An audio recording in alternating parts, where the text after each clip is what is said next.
जिले के प्रभारी मंत्री लालचंद कटारिया ने रीट भवन में ली समीक्षा बैठक। कोरोना सहित बिजली, पानी, स्मार्ट सिटी, सड़क, सीवरेज सहित अन्य मुद्दों पर हुई विस्तृत चर्चा। अजमेर जिले के प्रभारी मंत्री लालचंद कटारिया ने शुक्रवार को राजस्थान माध्यमिक शिक्षा बोर्ड के रीट भवन सभागार में अजमेर जिले के अधिकारियों और जनप्रतिनिधियों के साथ समीक्षा बैठक का आयोजन किया।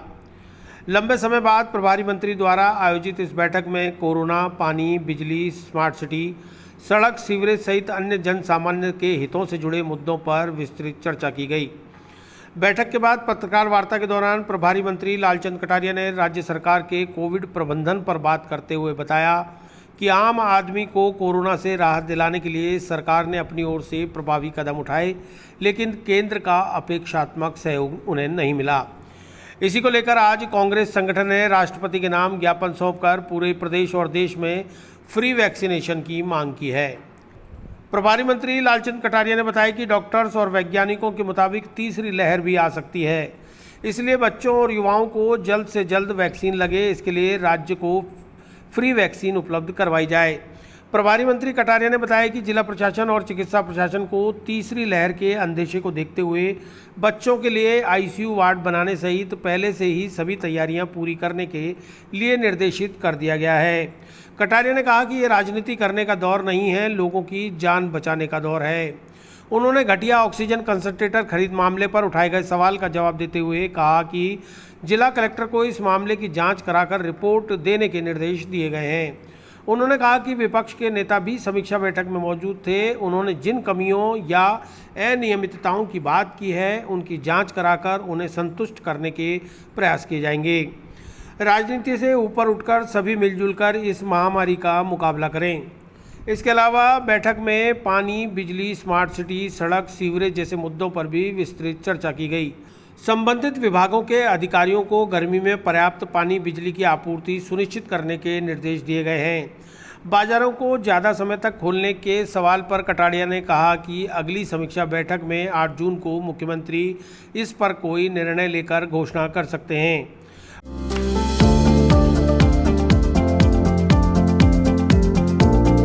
Mohan watch and mobile, Ajmer शहर में 4 प्रतिष्ठान, आपकी अपनी मोबाइल की दुकान।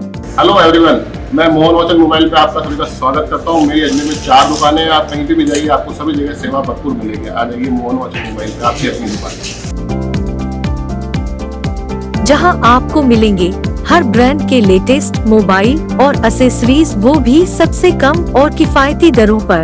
मोहन वॉच एंड मोबाइल, कचहरी रोड, नसीराबाद रोड, वैशाली नगर और स्टेशन रोड, अजमेर। आज की जो समीक्षा बैठक थी उसमें खास तौर से कोविड मैनेजमेंट के बारे में काफ़ी लंबी चौड़ी चर्चा हुई है और जो महामारी का दौर चल रहा है, जिसकी रफ्तार अभी जाके कुछ कम हुई है,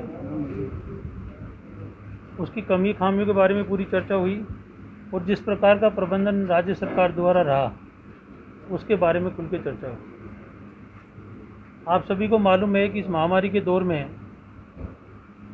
जो ये दूसरा दौर चला, ये पूरे देश के अंदर और प्रदेश के अंदर खतरनाक स्थिति में रहा।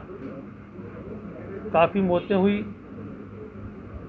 और आम जनजीवन काफ़ी त्रस्त रहा। लोगों को आर्थिक मंदी की मार पड़ रही है, लॉकडाउन करना पड़ा और जो ऑक्सीजन की कमी, दवाइयों की कमी आम आदमी को प्रभावित करके इस कोरोना महामारी ने आदमी को कमर तोड़ने का जो काम किया, उसके बारे में चर्चा हुई। आज हमारे संगठन के साथियों ने ज्ञापन भी दिया है राष्ट्रपति के नाम कि जो वैक्सीन है ये फ्री की जाए। और जैसा कि मुझे मालूम है, आज दिन तक जितने भी वैक्सीन है वो भारत सरकार द्वारा, चाहे वो पोलियो की या उससे पहले भी तो वैक्सीन लगी हो, वो पूरे देश में फ्री की गई। तो हमारे संगठन की तरफ से राष्ट्रपति महोदय को आज पूरे प्रदेश में ज्ञापन भेजा गया है कि ये जो वैक्सीन है इसको फ्री किया जाए। नौजवान जो साथी हैं उनको बचाने का काम किया जाए, क्योंकि लगातार डॉक्टरों द्वारा, वैज्ञानिकों द्वारा ये चेतावनी आ रही है कि हो सकता है कि तीसरी, थर्ड लहर भी आए और उसमें ऐसा माना जा रहा है कि वो बच्चों को ज़्यादा प्रभावित करेगी। तो हमारी नौजवान पीढ़ी का ध्यान रखते हुए हम भारत सरकार से, राष्ट्रपति महोदय से मांग कर रहे हैं कि ये वैक्सीन जल्दी उपलब्ध करी जाए और फ्री की जाए। सर, आय बढ़ाने को लेकर केंद्र सरकार ने जो है पैसा रिलीज किया है, क्या राजस्थान को मिला है, और मिला है तो राजस्थान सरकार की क्या? देखिए, मुझे जैसा मालूम है कि शायद 35,000 करोड़ का बजट इन्होंने पहले घोषणा की थी, पर ये राजनीति करने का दौर नहीं है अभी लोगों की जान बचाने का दौर है और पूरा देश और प्रदेश से प्रभावित है। हम तो खुद ही कह रहे हैं कि हमारे को भारत सरकार द्वारा वैक्सीन फ्री की जाए। ऑक्सीजन कंसंट्रेटर को लेकर के कुछ हिदायतें थी आपकी? जी बिल्कुल ठीक है। क्या चर्चा हुई है? और हाँ, मैं क्या बता देता किया हूँ। गया? मुझे ये मालूम चला है कि जब ऑक्सीजन कंसंट्रेटर जो खरीदे गए हैं जी, उसमें गुणवत्ता नहीं थी, कुछ कंपनियों ने घटिया क्वालिटी के जैसा वो बता रहे हैं, तो मैंने उनकी जांच के लिए कलेक्टर साहब को कहा है और वो यहाँ जो हमारी JLN जो हॉस्पिटल है, जो एक्सपर्ट्स हैं उनसे उनको दिखाएंगे कि ये वाकई किस श्रेणी के हैं, उनकी क्या क्वालिटी है और इसकी प्राइस के बारे में भी उन्होंने सवाल उठाए हैं, उसको निश्चित तौर पर हम दिखवाएंगे। कोविड के अलावा अन्य मुद्दों पर भी चर्चा होगी? हाँ, कोविड के अलावा पानी, बिजली और सड़क पे चर्चा हुई, क्योंकि मानसून आने वाला है।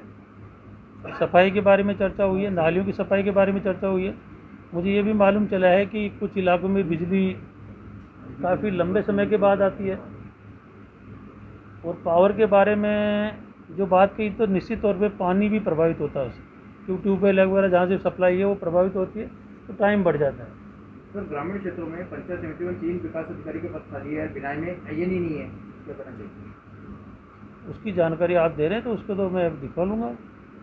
अच्छा सर, वो जानकारी तो सर उनकी सुनवाई नहीं हो रही है, जबकि वो सिटिंग MLA हैं, उसकी कोई सुनवाई नहीं हो रही है, उनका जो बेटे हैं तो अरेस्ट हो जाएगी, उनकी सुनवाई यहाँ पर प्रशासन। जी, अभी उन्होंने ये बात जो बातें कही है वो समझे हमने नोट कर लिए। आज पहली बार वो मीटिंग में आए हैं और अच्छा रहा कि वो पधारे, उनकी बातें सुनी गई, सारी बातें जो बात सामने आएगी तो उसका निश्चित तौर पर निराकरण भी होगा। तो उन्होंने जो बातें हैं, आज जो शिकायतें की है वो हमने सबने नोट की है। कलेक्टर साहब यहाँ बैठे हैं, सारी बातें बता दी गई है, निश्चित तौर पर उनका निराकरण करने की कोशिश करें। सर, कोरोना की मौत को लेकर लगातार बीजेपी मुखर हो रही है कि कोरोना के जो मौत के आंकड़े छुपाए जा रहे हैं सरकार की ओर। नहीं, वो तो बीजेपी ने मांग की है, तो आंकड़ों के बारे में जानकारी लेने के लिए राज्य सरकार ने भी कहा है और आंकड़े इकट्ठे करने के लिए भी कहा है। आने वाले समय में आंकड़े बता दी जाए।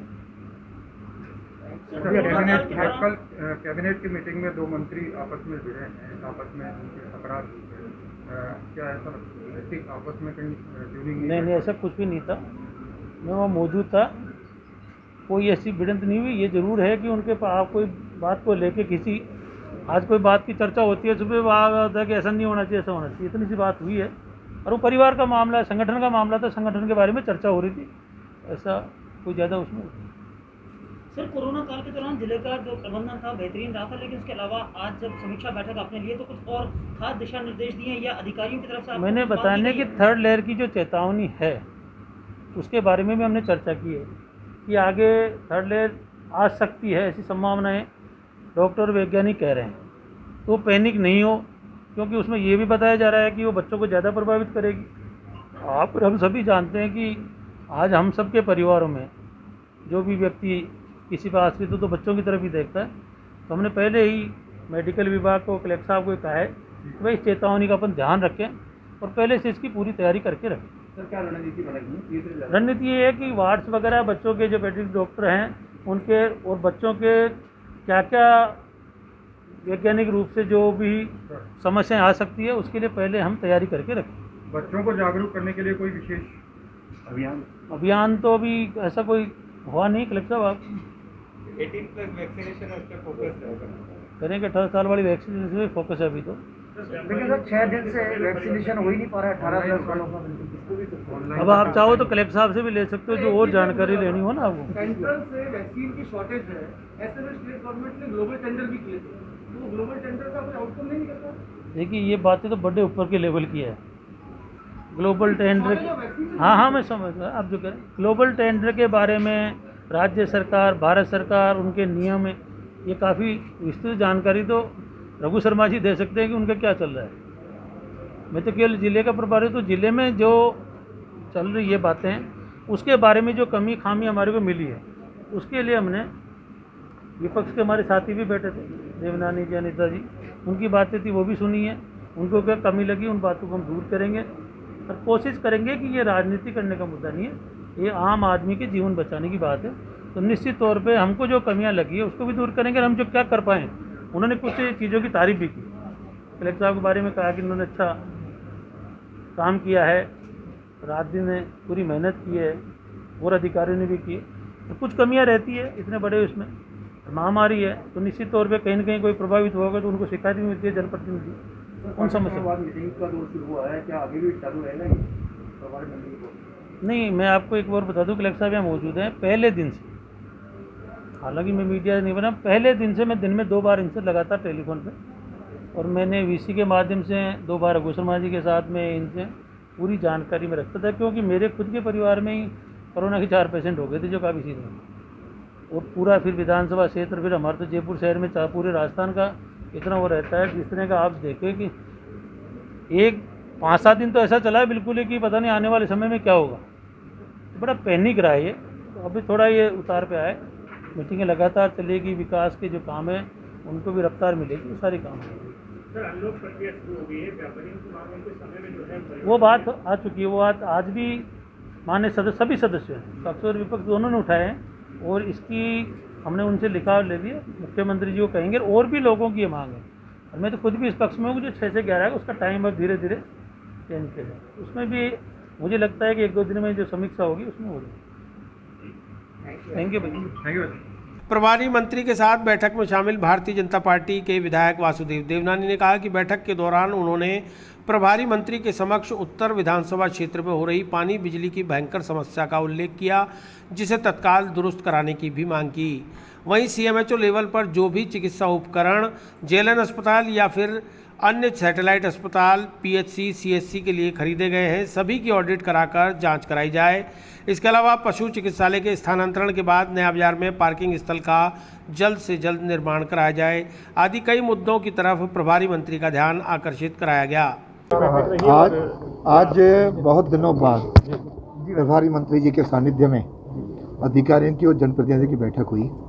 हालांकि यह बैठक प्रतिमाह होनी चाहिए, भविष्य में प्रतिमाह होगी, ऐसी मैं आशा प्रकट करता हूँ। इसमें मूल रूप से कोरोना को लेकर के चर्चा हुई, पानी, बिजली, स्मार्ट सिटी और साथ में पशु चिकित्सालय और सड़कों के बारे में विस्तार से चर्चा हुई। उसे मैंने स्पष्ट मत रखा कि अजमेर को आप स्मार्ट सिटी बनाने जा रहे हो, लेकिन ड्रेनेज सिस्टम का कहीं कोई प्रोविज़न या सुधार का इसमें कहीं भी मार्किंग नहीं है। और जब तक ड्रेनेज सिस्टम इम्प्रूव नहीं होगा तब तक स्मार्ट किन को, क्या ज़मीन को बनाओगे, बिल्डिंगों को बनाओगे? तो उसमें इन्होंने नोट करवाया कलेक्टर साहब को कि इस पर कार्रवाई की जाए। और दूसरा, जो स्मार्ट सिटी को लेकर के इस समय सड़कें सारी खुदी हुई हैं, वह कमी तक कोई ठीक नहीं कराता। एक डिपार्टमेंट खोदता है, दूसरा डिपार्टमेंट फिर बनती है, फिर खोदता है। इसका थोड़ा कोऑर्डिनेशन होना चाहिए। तीसरा, पानी और बिजली।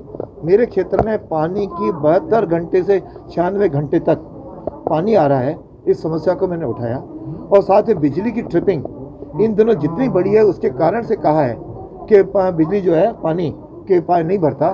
तो ये पानी और बिजली की समस्याएं ठीक ढंग से हों, खुदी हुई सड़कों ठीक बने, सीवरेज सिस्टम ठीक हो, और साथ के अंदर अभी जो पशु चिकित्सालय जो नई बिल्डिंग में शुरू हुआ है, तो वहाँ पे नया बाज़ार की सारी पार्किंग जल्दी से जल्दी शिफ्ट हो, इस पर चर्चा हुई।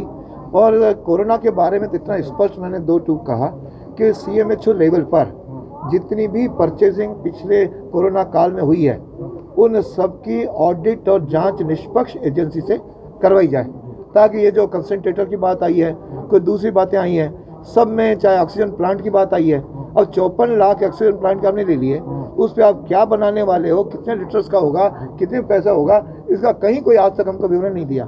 तो मंत्री महोदय ने आश्वस्त किया है कि जल्दी ही इस मामले इनको निर्देशित किया है कि आप एमएलएस को डिटेल भेज दो, और साथ में कलेक्टर साहब को निर्देश दिए हैं कि आप पानी और बिजली और बाकी समस्याओं को लेकर के एमएलए वाइज इन अधिकारियों के साथ बैठक करो। मुझे लगता है उससे कोई समस्या का, क्योंकि आज जनता त्राही से परेशान हो रही है इन अधिकारियों की वजह से, और इस कारण से आज अजमेर स्मार्ट तो क्या बनेगा, मुझे लगता है कि इनके रहते हुए पता नहीं, ये शायद पहले से भी बदतर स्थिति बनने जा रही है, वह ठीक हो, इस प्रकार की हमने अपेक्षाएं इनसे की। दक्षिण विधायक व भाजपा प्रदेश प्रवक्ता अनीता बघेल ने कहा कि ऑक्सीजन कंसंट्रेटर खरीद मामले को प्रमुखता से प्रभारी मंत्री के समक्ष उठाया गया है। इसके अलावा मुख्यमंत्री चिरंजीवी स्वास्थ्य बीमा योजना, खाद्य सुरक्षा योजना, स्मार्ट सिटी सहित जवाहरलाल नेहरू अस्पताल की व्यवस्थाएं सुधारने की मांग की गई। मंत्री ने सभी बातों को गौर से सुना है और उन पर शीघ्र कार्रवाई का आश्वासन भी दिया है।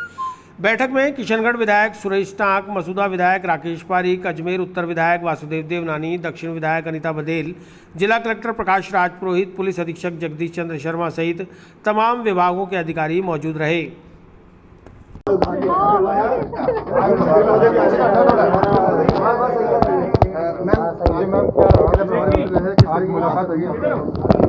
देखिए, सिस्टम की बहुत सारी खामियां हैं।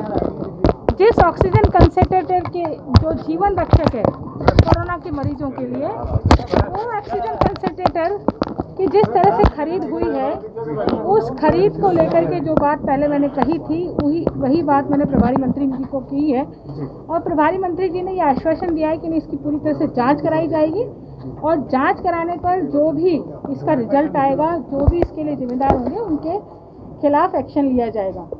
इसके अलावा भी बहुत सारे विषय थे जिसमें चिरंजीवी स्वास्थ्य बीमा योजना है, जेएलएन की अव्यवस्थाएं हैं, अमृतसर चिकित्सालय की अव्यवस्थाएं हैं, स्मार्ट सिटी के तहत काम जो घटिया क्वालिटी के काम हो रहे हैं उनकी बात है, सड़क नाली और बिजली की बात है, पेयजल की समस्या है, बिजली की समस्या, इन सब मुद्दों पर आज हमने बात की है। और इसके साथ साथ जो ऑक्सीजन प्लांट अजमेर में लगाए जा रहे हैं उनकी क्षमता क्या है और उनकी लागत वास्तव में उतनी होनी चाहिए जितनी लागत विधायक कोष से ली गई है, क्योंकि ऑक्सीजन कंसंट्रेटर खरीदने के बाद में ये प्रश्न चिन्ह उठना लाजमी है कि जो ऑक्सीजन प्लांट लगाए जा रहे हैं वो भी उतनी क्षमता के हैं कि नहीं जितनी क्षमता के पैसे हमने दिए हैं। साथ में जो जेएलएन में अव्यवस्थाएं हुई हैं पिछले दिनों, वो अव्यवस्थाएं अब आंदा ना हो, उसकी व्यवस्था कैसे की जानी चाहिए, लोगों को खाद्य सुरक्षा से कैसे जोड़ना चाहिए ताकि लोग इस कोरोना काल में रोक सकें। एक व्यापारी की जो बहुत बड़ी समस्या थी, व्यापारियों ने कहा है कि धीरे धीरे चूँकि अब संक्रमण कम हो रहा है इसलिए 11 बजे से शाम को 5 बजे तक दुकान खोलने की अनुमति मिलनी चाहिए। इसी के साथ में जो वैक्सीनेशन है 18+ का, उसका स्लॉट जो है वो आप स्लॉट की जगह उसको ऑफलाइन आप करें ताकि जो 18+ युवा हैं उनको वैक्सीन लगाई जा सके। तो इतने बहुत सारे मुद्दों पर आज हमने बात की है और ये बताते हुए मुझे खुशी है कि हमारी बात को बहुत ध्यानपूर्वक सुना गया और मुझे लगता है कि आने वाले समय पर उन विषयों पर गंभीरता से जिला प्रशासन ध्यान देगा और उनको रिजोल्व करेगा।